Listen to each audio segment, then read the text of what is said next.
Hello students, मैं अंजलि पयाल स्वागत करती हूँ आपका आईसीटी वर्चुअल क्लासरूम देहरादून से। कैसे हैं आप सब लोग? उम्मीद करती हूँ आप सब लोग अच्छे होंगे और अपनी लाइफ में बहुत बेहतर कुछ कर रहे होंगे। आज हम बात कर रहे हैं क्लास 12th की केमिस्ट्री की, और जैसा कि आप लोग जानते हैं आज हमारा लैब का सेशन है, तो प्रैक्टिकल हम यहाँ पर देखेंगे। हम ऑर्गेनिक सिंथेसिस की प्रिपरेशन यहाँ से देख रहे थे। जैसे लास्ट सेशन में आपने एसिड एनालिट की प्रिपरेशन देखी थी, आज के सेशन में हम डायबेंजिल एसीटोन की बात करेंगे और उसकी प्रिपरेशन यहाँ पर देखेंगे। ओके, तो आइए चलते हैं स्मार्ट बोर्ड की ओर। तो बच्चों यहाँ पर ऑर्गेनिक सिंथेसिस हम लोग देख रहे थे, प्रिपरेशन ऑफ ऑर्गेनिक कंपाउंड, या जितने भी आपके कार्बनिक यौगिक होते हैं उनमें से जो जो आपके सिलेबस में है यहाँ पर उनकी प्रिपरेशन हम देख रहे थे। A sample of acid analyte from aniline, ये हमने बना लिया था। आज के सेशन में बात करेंगे sample of dibenzal acetone. Okay, तो कैसे इसको प्रिपेयर किया जाएगा, सबसे पहले इसकी थ्योरी देख लीजिए आप लोग। डायबेंजल एसीटोन है, ठीक है। It is prepared from benzaldehyde and acetone by Claisen-Schmidt reaction. Okay, Claisen-Schmidt reaction में आपका बेंजल्डिहाइड और एसीटोन की रिएक्शन कराई जाती है। इन दोनों से आपका डायबेंजल एसीटोन बनता है। Okay, so this it is a condensation reaction between an aromatic aldehyde and aliphatic ketone in the presence of a strong base like NaOH leading to unsaturated ketone. In this reaction two molecules of water are eliminated. Okay, होता क्या है यहाँ पर, एक aromatic aldehyde लिया जाता है जैसे कि बेंजल्डिहाइड हम बोल रहे हैं, और एक एलिफेटिक कीटोन लिया जाएगा। ओके, जो कि यहाँ पर एसीटोन है आपका। इन दोनों के बीच में रिएक्शन कराई जाएगी, वो भी एक स्ट्रॉन्ग बेस की प्रेजेंस में। जैसे कि सोडियम हाइड्रोक्साइड की बात कर रहे हैं तो वो आपका यहाँ पर एज अ स्ट्रॉन्ग बेस लिया जाएगा।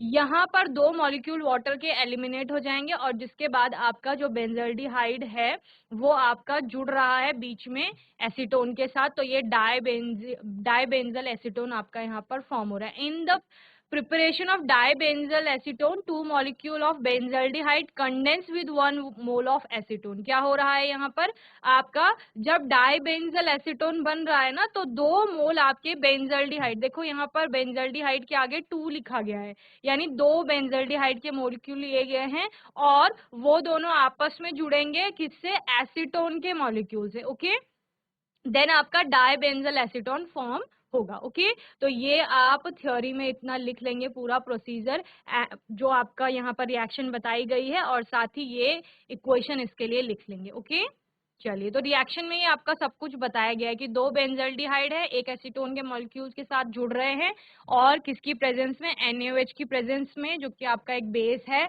और उसके बाद 2 मॉलिक्यूल H2O के वहां पर एलिमिनेट हो रहे हैं और डायबेंजल एसीटोन आपका फॉर्म हो रहा है। ओके, चलिए प्रोसीजर पे चलते हैं। प्रिपरेशन ऑफ डायबेंजल एसीटोन, यही प्रिपेयर कर रहे थे हम डायबेंजल एसीटोन को। मटेरियल रिक्वायर्ड, क्या क्या रिक्वायरमेंट है आपके पास, क्या क्या आपको चाहिए होगा। सबसे पहले बेंजल्डिहाइड से बना रहे हैं तो बेंजल्डिहाइड चाहिए 2.5 ml, एसीटोन चाहिए आपको 1 ml।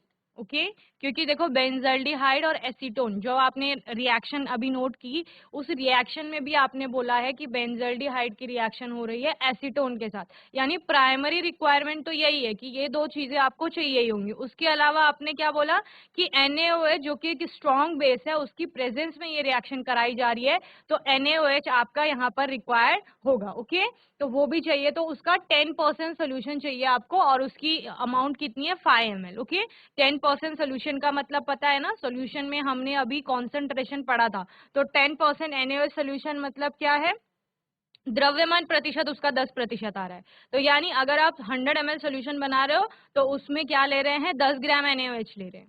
क्लियर, तो ये आपका 10% NaOH सोल्यूशन बन जाएगा। देन रेक्टिफाइड स्पिरिट आपको चाहिए होगी।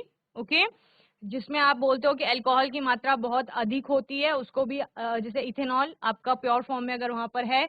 देन कोनिकल फ्लास्क, ग्लासवेयर में, बीकर चाहिए, test tube, funnel, filter paper, burner, ये सारी चीजें आपको यहाँ पर रिक्वायर्ड होंगी। तो मटेरियल रिक्वायरमेंट में कुछ केमिकल्स हैं जिनमें से आपका benzaldehyde acetone 10% NaOH solution and rectified spirit चाहिए होगी। इसके अलावा ग्लासवेयर्स में आपको conical flask, beaker, test tube, आपका फनल रिक्वायरमेंट होगी। इसके अलावा आपको और अपरेटस में फिल्टर पेपर चाहिए एक, और एक आपको बर्नर लगेगा। ठीक है, तो ये रिक्वायरमेंट है आपकी।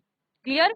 इतना आपको पता होना चाहिए कि बेसिक चीजें हमारे पास क्या क्या है, किन किन चीजों का उपयोग करके हमको प्रैक्टिकल को परफॉर्म करना है। ओके, देन प्रोसीजर पर आते हैं, रियल लैब प्रोसीजर, यानी कि आपको किस तरह से, सबसे पहले आपको क्या करना है। So take 2.5 ml of benzaldehyde, 10 ml of acetone and 25 ml of rectified spirit in a conical flask. ठीक है, तो जो तीनों चीजें आपके पास है उनको आप एक कोनिकल फ्लास्क में ले लेंगे।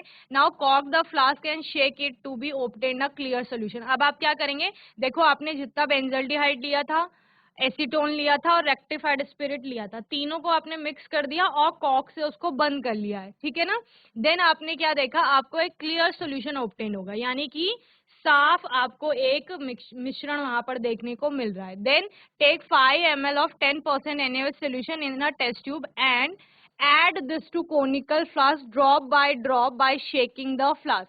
अब आप क्या करेंगे यहाँ पर, इस स्टेप में आपने तीन जो आपके केमिकल थे उनको मिला करके एक क्लियर सॉल्यूशन प्राप्त कर लिया है।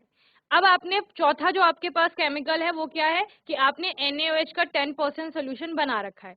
अब उस 10% सोल्यूशन में से आपने 5 ml ले लिया है, उस 5 ml को आप क्या करोगे, ड्रॉप वाइज उसमें ऐड करेंगे। ओके, और बीच बीच में आप क्या करते रहोगे, शेक भी करते रहोगे, यानी एक ड्रॉप डालेंगे शेक करेंगे, ड्रॉप डालेंगे शेक करेंगे। Okay, now maintain the temperature of the reaction between 20 to 25 degree Celsius while adding the sodium hydroxide solution। Okay, जब भी आप सोडियम हाइड्रोक्साइड सोल्यूशन को ऐड कर रहे हैं तो उस टाइम आपको टेम्परेचर भी मेंटेन करना है between 20 to 25 degree Celsius. Okay, यानी 20 से 25 डिग्री सेल्सियस तक आपका जो तापमान है वो इसी के बीच में रहना चाहिए, ये आपको ध्यान देना है। नाउ कॉक the flask again and shake vigorously for about 10 minutes releasing the pressure time to time. अब आप क्या करोगे, 10 मिनट तक आपने विग्रसली उसको थरली शेक करना है और बीच बीच में प्रेशर को रिलीज करते रहोगे, यानी कॉक को बीच बीच में क्या करेंगे, ओपन करके आप लोग प्रेशर वहां से हटाते रहेंगे। Now allow it to stand for about 20 minute at room temperature and then cool in ice water for a few minute. Okay, क्या करना है, 20 मिनट तक आपको इसको रूम टेम्परेचर पे छोड़ देना है और उसके बाद आप कुछ देर के लिए इसको आइस वाटर में रखेंगे, यानी कूल डाउन करने के लिए रख देंगे। नाउ अब आपको येलो कलर का एक वहां पर सब्सटेंस या सॉलिड फॉर्म होता हुआ दिखेगा जो कि किसका है, डाइबेंजल एसीटोन का है। ओके, तो filter the yellow coloured solid and wash it with water. Okay, अब आप उसको फिल्टर कर लेंगे एंड देन वाटर से उसको क्या कर लेंगे, वॉश कर लेंगे। लास्ट वाले जो आपने ऑर्गेनिक सिंथेसिस देखी थी जहां पर आपने एसिटेनोलेट बनाया था, वहां पर भी आपका लास्ट स्टेप क्या था, रिक्रिस्टलाइजेशन का था। तो यहाँ पर भी आप रिक्रिस्टलाइजेशन करेंगे, यानी जो आपका क्रूड सॉलिड आपको प्राप्त हुआ है उसको आप फिर से प्योरीफाई करेंगे और यहाँ पर प्योरीफाई करने के लिए आप रेक्टिफाइड स्पिरिट का यूज करेंगे। रिक्रिस्टलाइजेशन ऑफ डाइबेंजल एसीटोन में क्या होगा, dissolve the above yellow coloured crude solid in minimum amount of hot rectified spirit and then allow it to cool slowly। okay, क्या करना है, आपने हॉट रेक्टिफाइड स्पिरिट लेनी है और उसमें वो येलो कलर का जो आपका डाइबेंजल एसीटोन बना है उसको आप डाल देंगे।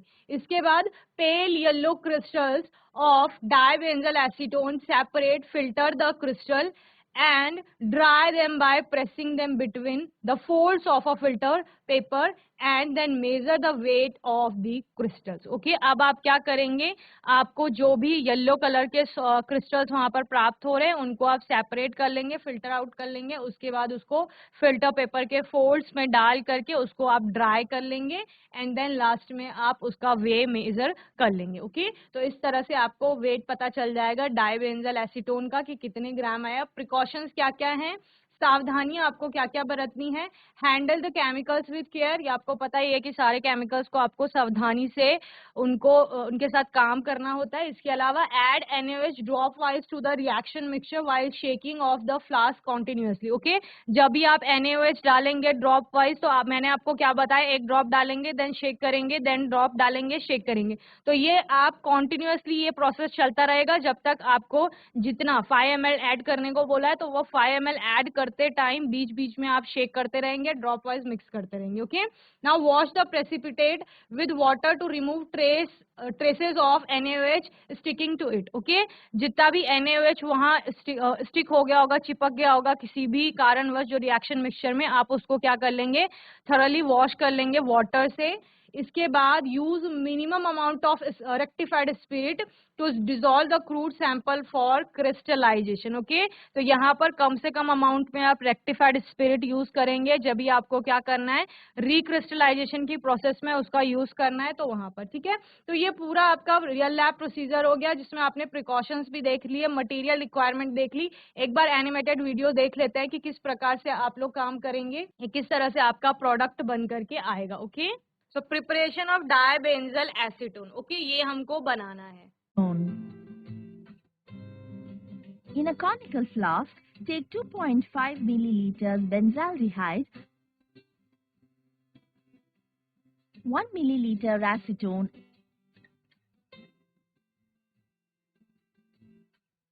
and 25 milliliters rectified spirit. Cork the flask and shake it to obtain a clear solution. देखिए, इस स्टेप पे आपने देखा कि क्या क्या हुआ। आपका बेंजल्डिहाइड जो 2.5 ml लिया गया था, एसीटोन जो 1 ml था, इसके अलावा जो रेक्टिफाइड स्पिरिट आपके पास थी, तीनों ही आपने इस कोनिकल फ्लास्क में डाल दिए हैं। और आपको यहाँ पर जो रिएक्शन मिक्सचर दिख रहा है, ये क्लियर दिख रहा है एकदम, ठीक है ना।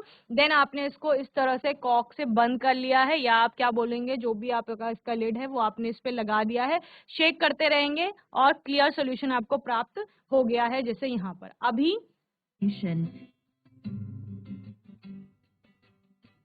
Take 5 milliliters of 10%. यहाँ पर आपने 10% सोडियम हाइड्रोक्साइड का सोल्यूशन बनाया है। जैसे कि मैंने आपको बताया ना, द्रव्यमान प्रतिशत आप लोग निकालते थे वहां पर, तो वही NaOH का 10% सोल्यूशन बोला है। तो 100 ml में 10 ग्राम NaOH लियोगे तो 10% सोल्यूशन बन जाएगा आपका। ओके, उसमें से आपने 5 ml ले लिया है, 5 ml आपने वो सोल्यूशन निकाल लिया है।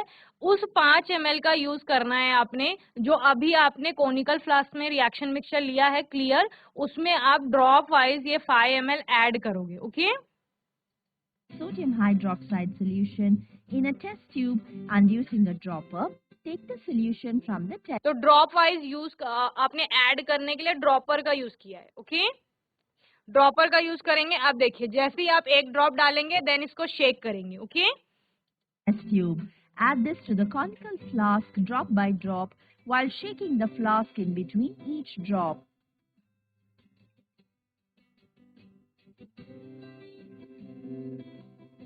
Place the flask in a dish containing.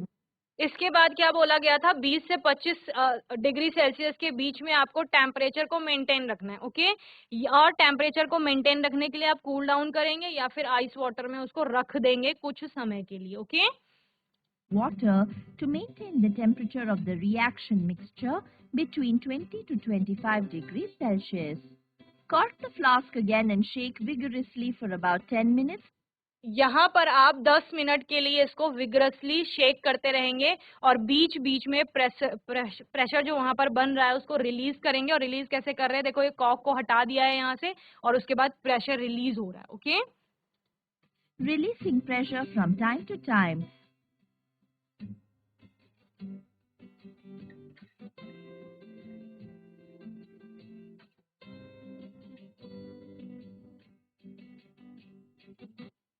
तो ये सब टाइम टाइम पे चल रहा है, यानी कि थोड़ा शेक किया, फिर प्रेशर रिलीज किया, फिर से शेक किया, फिर से प्रेशर रिलीज किया जाएगा। ये स्टेप आपका बार बार वहां पर चलता रहेगा। ओके, तो 10 मिनट तक ये प्रोसेस चलेगा। Allow it to stand for 20 minutes at room temperature. अब आपने 20 मिनट के लिए इसको रख देना है रूम टेम्परेचर पे। ओके, जो आपका रिएक्शन मिक्सचर है। Then, cool the contents of the flask by placing it in a dish containing ice water for a few minutes. On cooling, yellow-colored precipitate of dibenzyl acetone separate out.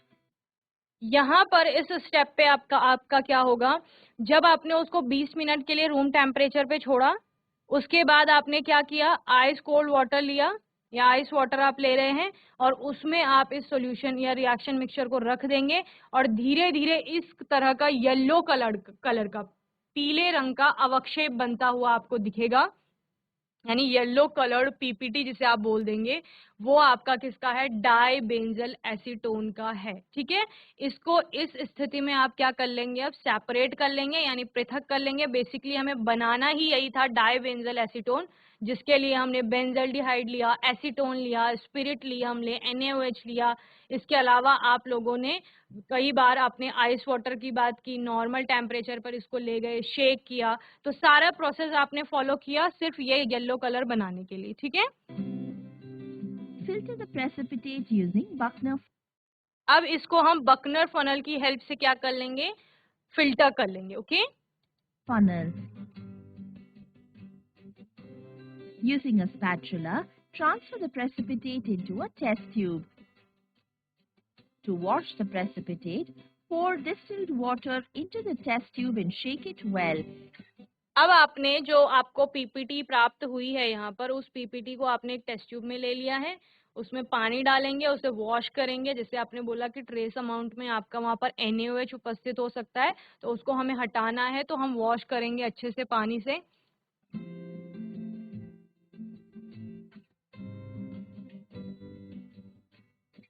Then filter the contents of the test tube through. Then आपने यहाँ पर फिर से उसको क्या किया, पानी में डाला, डिस्टिल वाटर का यूज कर रहे हैं, देन फिल्टर कर रहे हैं फिर से again. The Buckner funnel. Take the precipitate of dibenzyl acetone using a spatula and transfer it into a test tube. Take some rectified spirit in a beaker. Now अब आप रिक्रिस्टलाइजेशन की process पे आ गए, यानी प्योरिफिकेशन की process पे। जो crude solid आपको प्राप्त हुआ है उसको क्या करोगे, अब आप उसको यहाँ पर रिक्रिस्टलाइज किया जाएगा। ओके, तो इस बीकर में हम ले लेंगे rectified spirit And heated.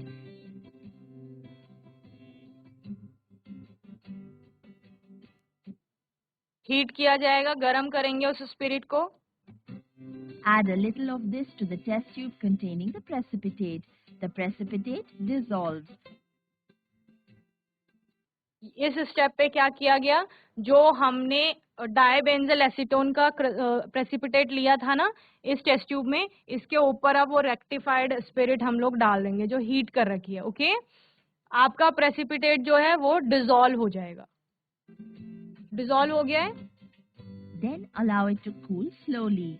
On cooling, pale yellow crystals of dibenzyl acetone separate out.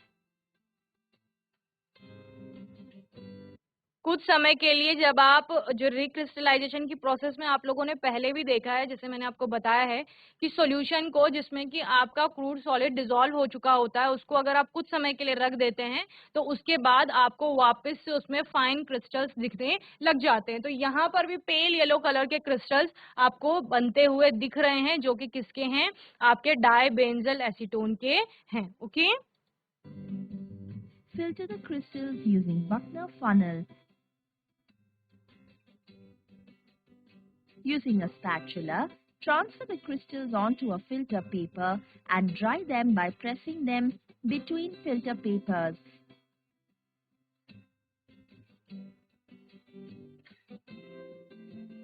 Transfer the dried crystals into a watch glass and label it as dibenzyl.